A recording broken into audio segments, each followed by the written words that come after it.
करते आप लोग अच्छे होंगे।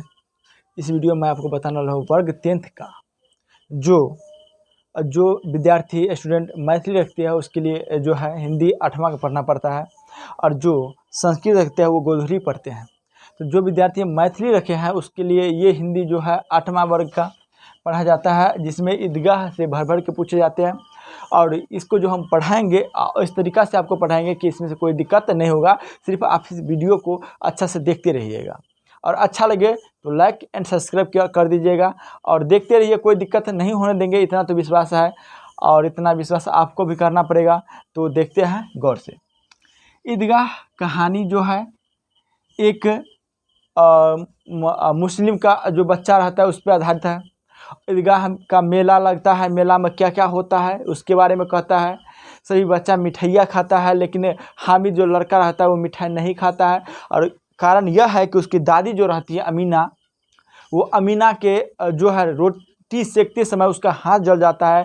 तो लड़का जो है छोटा सा नन्हा सा प्यारा सा 5 साल का लड़का वो सोचता है कि जो है यदि हम मिठाई की जगह पर जो है ये चिमटा ले लेते तो काश हमारा दादी क्या होगा, उंगली जलने से उसका क्या हो जाएगा, बच जाएगा। इसीलिए वो हम जो है मिठाई नहीं लेते हैं और चिमटा का चयन करता है। इसके बारे में पूरे कहानी जो है आपको हम रटवा देंगे, इसको जो है गौर से देखते रहिएगा। इससे आपको यदि कोई भी क्वेश्चन पूछते हैं, इससे एक भी क्वेश्चन आपसे छूटने वाला नहीं है।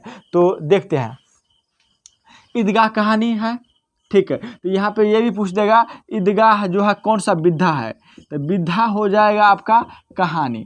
क्या हो जाएगा, कहानी। तो ईदगाह कौन सा विधा है, तो कहानी है। पहला क्वेश्चन ईदगाह कौन सा विधा है, तो कहानी है, ये बन गया 1 नंबर का। अब ईदगाह तो विधा कौन सा है, तो कहानी है। अब कहेगा ईदगाह कहानी का लेखक कौन है, तो मुंशी प्रेमचंद। ईदगाह कहानी का लेखक कौन है, तो मुंशी प्रेमचंद। अब कहेगा ईदगाह कहानी का नायक कौन है, हीरो, तो नायक जो हो गया आपका हामिद। तो ईदगाह कहानी का नायक कौन, हामिद। अब कहेगा ईदगाह कहानी में जो है हामिद का दादी का नाम क्या होता है, तो अमीना होता है। क्या होता है, अमीना होता है। तो अभी तक में कितना क्वेश्चन आया कि ईदगाह कौन सा विधा है, तो कहानी है।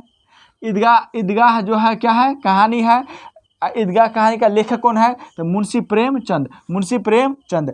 और ईदगाह कहानी का नायक कौन है, नायक तो हो गया आपका हामिद। नायक कौन है, हामिद है। और दादी का नाम क्या है, अमीना। तो ईदगाह कहानी में जो अमीना है, अमीना किसका दादी है, तो ये हामिद की दादी है। तो यहीं से अब होता है कहानी शुरू।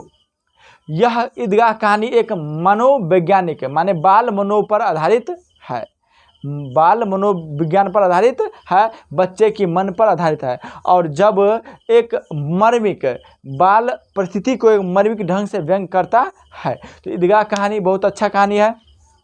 इसमें होता क्या है, एक छोटा सा लड़का रहता है जिसका नाम रहता है हामिद, और उसका जो है मम्मी और पापा दोनों मर जाते हैं, बाप और माँ दोनों मरल रहता है, मर जाता है।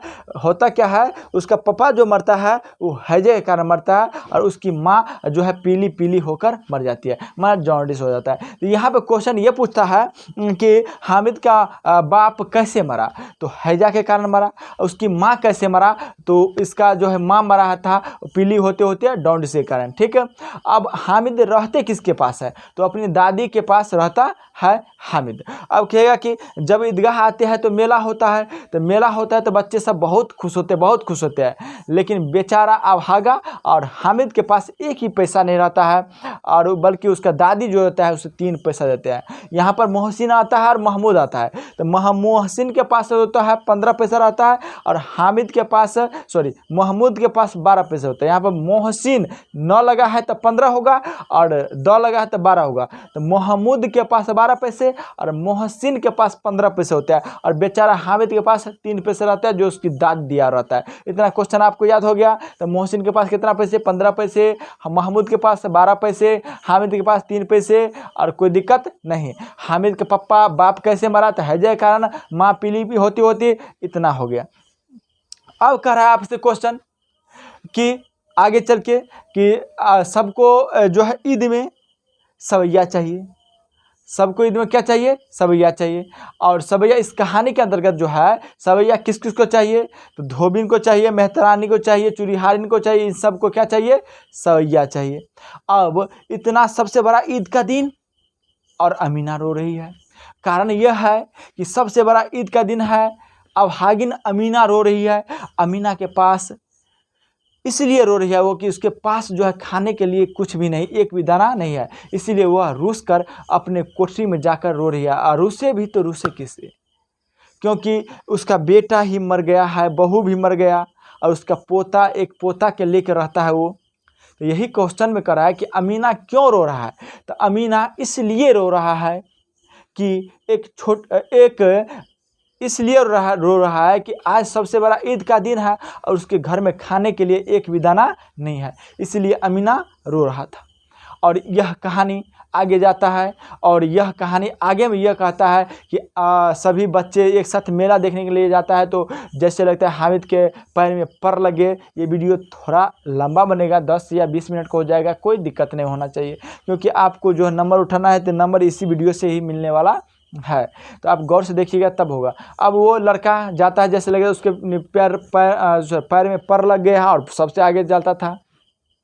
आगे चलता है तो ईदगाह, जिस स्थान पर नमाज पढ़े जाते हैं उस स्थान को ईदगाह कहते हैं।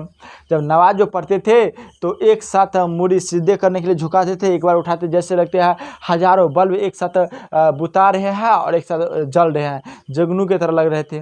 और उस ईदगाह के ऊपर में जो था इमली का पेड़ था। यहाँ पर क्वेश्चन फिर छपा कि ईदगाह जो है किस पेड़ के ऊपर, ईदगाह किस पेड़ के नीचे था? तो इमली के पेड़ के नीचे। अब सब ईदगाह खत्म होने के, नमाज खत्म होने के बाद सब आपस में क्या करने लगे? तो गले मिलने लगे।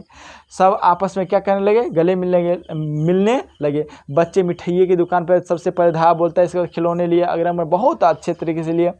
इसके बाद एक क्वेश्चन होता है कि जो है हामिद क्या लेता है? तो हामिद सोचता है, अब प्रत्येक खिलौना जो था मिट्टी का बना हुआ था। इस तरह से ये कहानी है और इससे आगे भी है। इससे आगे देखने के लिए और जो है पार्ट 2 में हम बनाएंगे आपके लिए। तब के लिए इतना ही, और मिलते हैं अगला वीडियो में। जय हिंद, जय भारत। मतलब हटे हटे हटे तेरे